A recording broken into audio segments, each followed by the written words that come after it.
Hey everybody, welcome to the last lesson of the Prayer Made Simple Challenge. My name is Helga Ntale, and I happen to have a sweet spot for married Christian girls who desire to stay happily married all their lives. Let's get into our last lesson.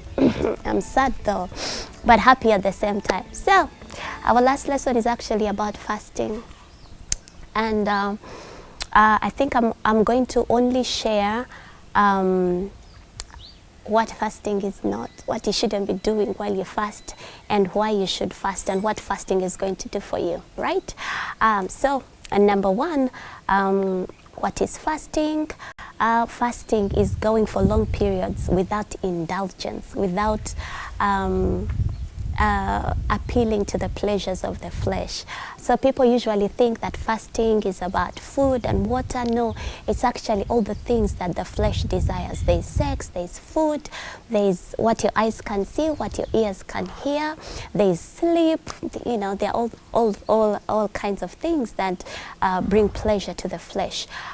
So fasting is actually cutting that off. And of course, the body is going to scream, the flesh is going to scream, oh, I'm gonna die, I cannot fast, you might get ulcers, oh my God, the headache, oh, you know, all kinds of things, oh, you're shaking in your body, you better eat something, you know, those kinds of things, oh, you're feeling faint, you see, you're even throwing up, you're nauseous.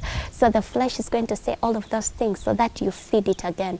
So if you insist and hold on and persist and actually do it, you know, go on, then there will be a time, usually it's around the third day, that your flesh will actually be quiet. It will give up.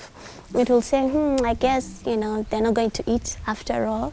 I may as well give up on this. So they will the flesh will stop screaming, okay? So in the spiritual realm, if we're looking at fasting in the spiritual sense, it is... it shuts the body, the flesh down, okay? The flesh totally dies. The Bible talks about dying in the flesh or something like that, killing the flesh. So the flesh will die automatically. It means it won't make noise, it won't make any demands, it won't need any indulgences. It won't need you to indulge anymore, okay? And then what will happen is that your spirit, the sensitivity of your spirit will be heightened. You'll be able to see, so you'll be so aligned, you'll be so on point, it'll be so good, so good, okay? But the only way that this happens is if you fasted for a long time, okay? So it's not, one day may not work so well, 2 days, nah, not really. It is longer periods of time, from 3 upwards. That is when the flesh is quiet, okay? So that is when you can actually focus and begin to hear God and be directed by the Spirit of God, okay? Why do we need to fast, or what does fasting do for us? Number one is that fasting gives you alignment. You will know what you're supposed to do, where you're supposed to. You'll be in the right place at the right time, hearing the right conversations. You'll get the help that you need. Those kinds of things. You'll be able to discern all of those things. You will be able to have a certain knowing, right?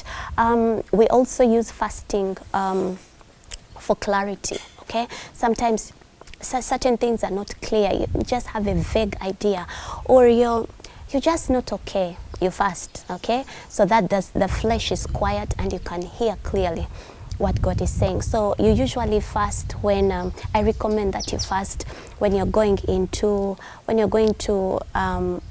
get involved in something that is huge. For example, you're going to start a new business, you're going to invest money, you're going to buy a piece of land, you're going to get married, you're married and the marriage is crazy. Those kinds of things, they are huge, okay? Or when you're in a place that is like a crossroad, right? Should I go left? Should I go right? Those places where you kind of need to pivot. You know, certain things need to change. You need to relocate. Those kinds of things, some kind of major decisions, I recommend that you fast then, because then you will know for sure that it's not just, okay, I just want to move, you know, I just want to go to this country, I just want this job, but it is it is you know what you're supposed to be doing, because the flesh has been silenced and killed. Okay, so that is really why you need to fast. So there are times that that we are going through a rough time. It's just a rough patch. I think there was someone in my inbox who said that they write proposals. It's kind of their work to do, and then they were getting rejection emails. They had gotten about 10 of them, and they were feeling discouraged and all of that.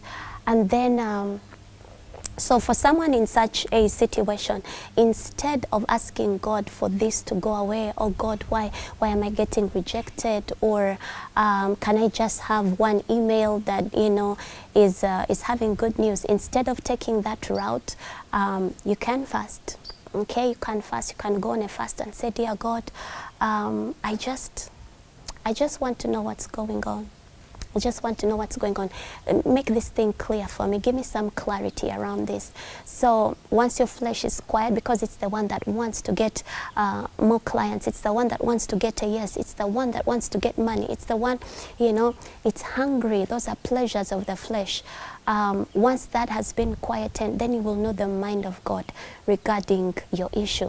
So I'm not for pray for me so that this thing goes away. Pray for me so that this pain goes away. I would rather you go to God and ask him, okay, give me clarity. Why is this happening? What aren't I seeing? Give me wisdom on it. What do you want me to see? What do you want me to learn? Whom should I work with?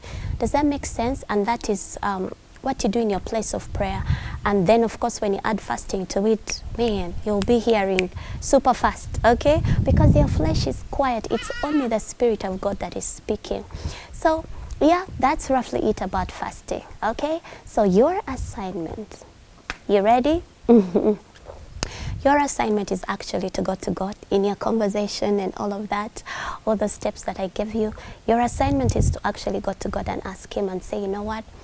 After I've heard about fasting, after I have read about fasting, of course, go to the Bible and read about fasting. The Bible actually says when you fast. It doesn't say if you fast. It says when you fast, meaning that you should do that more often.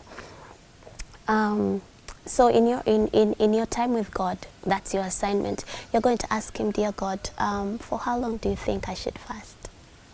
Yes, and then he will tell you. You will feel the unction. Remember what we said? It's an unction, it's a nudge. You'll feel a number, 7 days, 21, 40, 80, whatever, okay?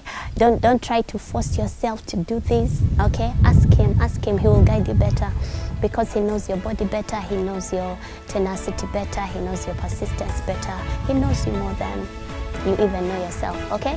So that's the assignment, and I guess that's our goodbye. So I'll see you when I see you. Remember, you can make